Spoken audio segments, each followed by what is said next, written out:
Hello all, welcome back to another new video of learn with Bhavna.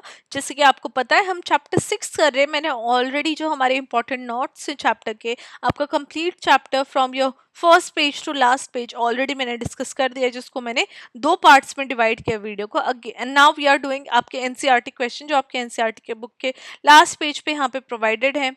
As you can see, let me show you, जहाँ पे आपको 10 questions already mentioned है। उनमें से हमने 5 already कर लिए प्रीवियस वीडियो के अंदर। मैं एक फोल्डर का लिंक दे दूंगी and you can find out all important videos for your upcoming exam at one place. अब वो सारी वीडियोस आपको देखनी है, आपकी तैयारी बहुत अच्छी होगी एग्जाम के लिए। अगर और कुछ स्पेसिफिक आप चाहते हो कि मैं मेंशन करूं, और कुछ स्पेसिफिक टॉपिक्स के ऊपर और कुछ स्पेसिफिक क्वेश्चंस के ऊपर अगर आप चाहते हो कि मैं वीडियो बनाऊं, तो वो आप मुझे कमेंट करके बताओगे कि आपकी क्या नीड्स है, क्या रिक्वायरमेंट्स है, उसके हिसाब से आपको वीडियो मिलती जाएंगी। नाउ क्वेश्चन 6 to 10 आज हम करेंगे, एंड इस वीडियो के अंदर you will see your question 6 to 10। I hope आप लोगों ने क्वेश्चन 5 तक देख लिए already. Now starting with question 6 हमें बात करनी है। In your opinion has the linguistic reorganisation of state help और हार्म्ड इंडिया? जब हम, बिकॉज आप देखोगे कि जो पार्ट 2 वीडियो थी चैप्टर 6 की, हमने वहां पे लिंग्विस्टिक रीऑर्गेनाइजेशन की बात की थी। अगर आप नहीं देखे तो आप वो वीडियो जरूर देखें, पहले पहले दोनों वीडियोस देखें, फिर क्वेश्चन आंसर्स की वीडियो देखें। तो आपकी जो क्लैरिटी है, कॉन्सेप्ट क्लैरिटी, और जो आपको क्वेश्चन की अंडरस्टैंडिंग, आंसर की जो अंडरस्टैंडिंग है, वो आपकी बहुत ज़्यादा बढ़ जाएगी। तो पहले अपनी जो इंपॉर्टेंट नोट्स वाली वीडियोस हैं वो आप ज़रूर देख लीजिएगा। Then come to these question and answers की वीडियो। ना जब हम लिंग्विस्टिक रीऑर्गेनाइजेशन ऑफ स्टेट्स की बात करते हैं, तो उसने इंडिया को लार्जली हेल्प किया है, बिकॉज एक यूनिटी एंड डाइवर्सिटी का जो हमारा नारा है वो प्रिजर्व किया गया है। रीजनल और जितनी भी लिंग्विस्टिक एस्पिरेशन है वो अकोमोडेट की गई है विदाउट फ्रेगमेंटिंग द नेशन। उसने नेशन को तोड़ा नहीं है, लेकिन यूनिटी बनाए रखी है नेशन की। नाउ टेंशंस बहुत ज्यादा रिड्यूस हुई है नेशन के अंदर। फॉर एग्जाम्पल, जैसे आंध्र प्रदेश जब फॉर्म हुई थी, तो उसने लिंग्विस्टिक डिमांड को एड्रेस करके आंध्र प्रदेश को बनाया था। आंध्र प्रदेश के लोगों की डिमांड ये थी कि भैया आप अलग से जो हमारी लैंग्वेज है उसके बेसिस के ऊपर आप एक अलग से स्टेट बनाओ, ताकि जो लॉन्ग टर्म जो कॉन्फ्लिक्ट है वो आंध्र प्रदेश बनने के बाद लॉन्ग टर्म कॉन्फ्लिक्ट को अवॉइड किया गया था, उनको हटा दिया गया था। फेडरलिज्म बहुत ज्यादा स्ट्रेंथन हुआ, बिकॉज स्टेट का एक ग्रेटर ऑटोनॉमी मिली है कि वो अपनी लिंग्विस्टिक और कल्चरल नीड्स की लाइन में जितनी भी उनकी ऑटोनॉमी है वो डेवलप कर सके, उस हिसाब से वो अपनी नीड्स रिक्वायरमेंट्स उनको फुलफिल कर सके।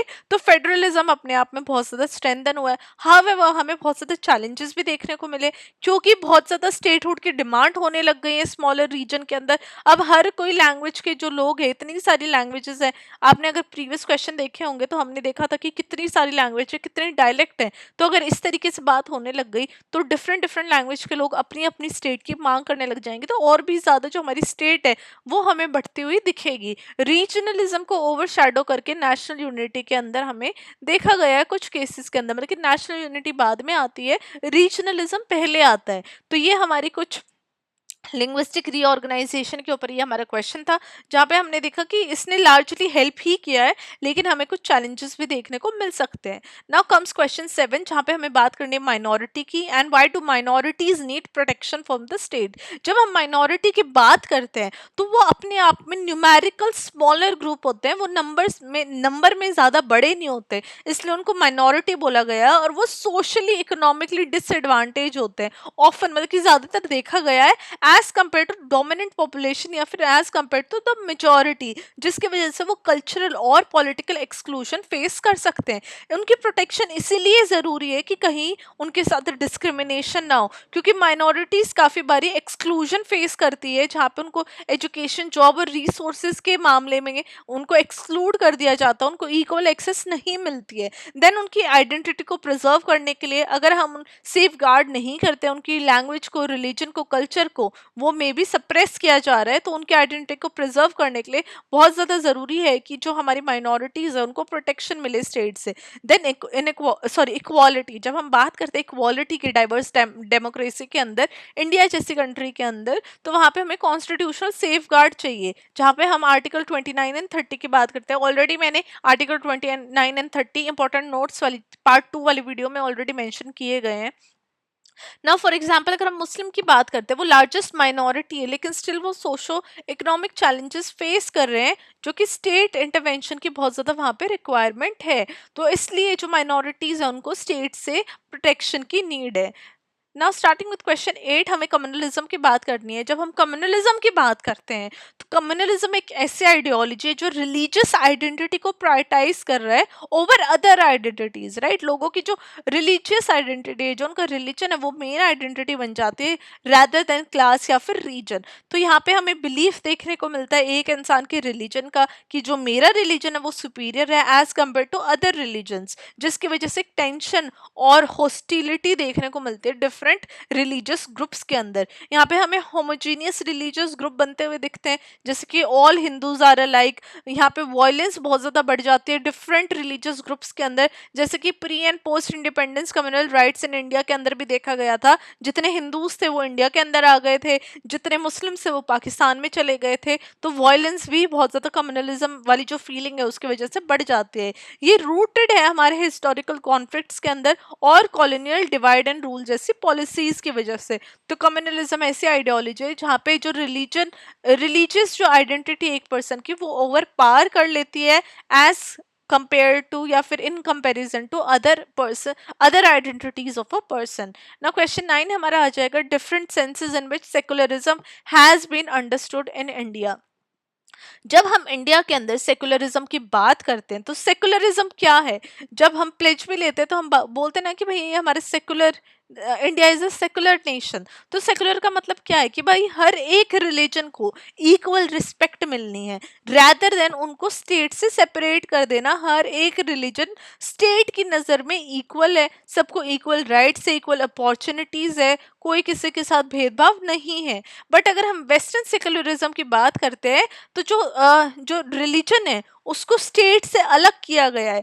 चर्च का मतलब क्या हो गया? एक रिलीजन ही हो गया। चर्च और स्टेट को अलग अलग किया गया है, जहाँ पे जो रिलीजन है उसको पर्सनल बोला गया। मतलब कि आपको जो भी रिलीजन आपको फॉलो करना है वो अपने अपनी घर की चार दीवारी में आप फॉलो करो। जो आपके हमने चर्च, मंदिर, मस्जिद ये सब बनाए हुए हैं आप वहां जाके फॉलो करो, आप पब्लिकली उसको फॉलो नहीं करो। बट अगर आप इंडियन सेकुलरिज्म देखोगे तो आप देखोगे काफी ज्यादा जितने भी रिलीजियस प्रैक्टिसेस हैं उनको पब्लिकली अकोमोडेट किया गया है, चाहे वो पब्लिक हॉलीडेज देना हो मेजर रिलीजन्स के लिए, या फिर कुछ स्पेसिफिक जो सेलिब्रेशन है उसको नेशनल लेवल पे करना हो। तो आप देखोगे कि Indian secularism is very much in your face, right, in your face है सारी चीजें, और आपको वो पब्लिक लेवल पे, पब्लिक डोमेन पे देखने को मिलती हैं। बट अगर हम चैलेंजेस की बात करते हैं तो special measures for minorities as appeasement को क्रिटिसाइज किया गया है। एक हमें टेंशन देखने को मिलती है मेजॉरिटी और माइनॉरिटीज ग्रुप्स के बीच में, जिसकी वजह से जो मेजॉरिटी वैल्यूज हैं वो कहीं ना कहीं उनका रिस्क रहता है कि उनकी वैल्यूज ना इम्पोज हो जाए जो हमारा माइनॉरिटी ग्रुप्स है या फिर जो हमारी माइनॉरिटी रिलीजन्स हैं उनके ऊपर। तो ये हमारा क्वेश्चन था जहाँ पे हमने डिफरेंट सेंस के अंदर सेकुलरिज्म की बात की जो इंडिया के अंदर अंडरस्टूड किया जाता है। Now comes our last question for our NCERT book of chapter 6, जहाँ पे हमें बात करनी है कि सिविल सोसाइटी की क्या रेलिवेंस है आज के टाइम में। जब हम सिविल सोसाइटी ऑर्गेनाइजेशन की बात करते हैं उसके अंदर एनजीओज आ जाते हैं, राइट। तो वो बहुत ज़्यादा इंपॉर्टेंट रोल प्ले करते हैं आज के टाइम पे, जहाँ पे वो सोशल इनइक्वालिटी को एड्रेस कर रहे हैं। मार्जिनलाइज ग्रुप जैसे दलित है, विमेन है, ट्राइबल्स है, वो फाइट करते हैं अपने इक्वल राइट्स के लिए, अपनी इक्वालिटी के लिए, अपनी वॉइस हियर करने के लिए कि हमारी भी वॉइसेस हैं, हमारी भी नीड्स हैं, रिक्वायरमेंट्स हैं जो कि हर्ड होनी चाहिए, फुलफिल होनी चाहिए। अकाउंटेबिलिटी की बात करते हैं जहाँ पे वो बात कर रहे हैं कि जो राइट टू इंफॉर्मेशन एक्ट है 2005 का, एक ट्रांसपेरेंसी होनी चाहिए लॉज के बीच में, गवर्नमेंट एंड सिटीजन्स के बीच में एक ट्रांसपेरेंसी होनी चाहिए, जहां सिटीजन्स को भी पता चलना चाहिए कि उनकी जो गवर्नमेंट है वो उनके लिए क्या कर रही है, जिस गवर्नमेंट को हमें इलेक्ट किया है, what are they doing for us.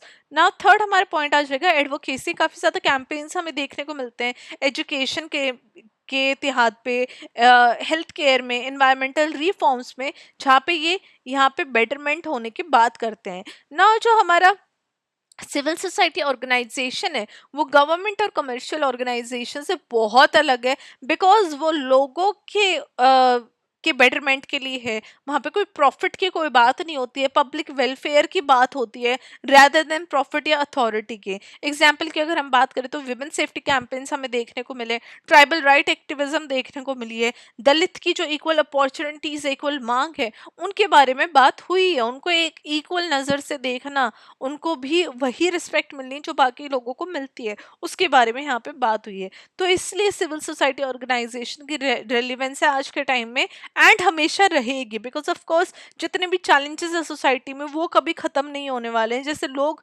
Change हो रहे हैं वैसे चैलेंजेस भी चेंज हो रहे हैं, तो अपने आप में सिविल सोसाइटी की जो हमारी नीड है, रिक्वायरमेंट है, वो हमेशा रहेगी। And these are our 10 question for our chapter 6। आई होप आप लोगों की जो अंडरस्टैंडिंग है, जो डाउट है, कंफ्यूजन है, वो इन क्वेश्चन के द्वारा क्लियर हुई होगी। But still if you have any doubts and confusions तो वो आप मुझे कमेंट कर सकते हैं। अगर मैं कहीं और से भी प्रीवियस ईयर के अगर कोई क्वेश्चन पेपर सॉल्व करना है वो भी आप मुझे मेंशन कर सकते हैं, फिर और डिफरेंट तरीके से वीडियो बनानी है, do let me know what are your needs and your requirements. मैं उस हिसाब से आपको वीडियो प्रोवाइड करने की कोशिश करूंगी।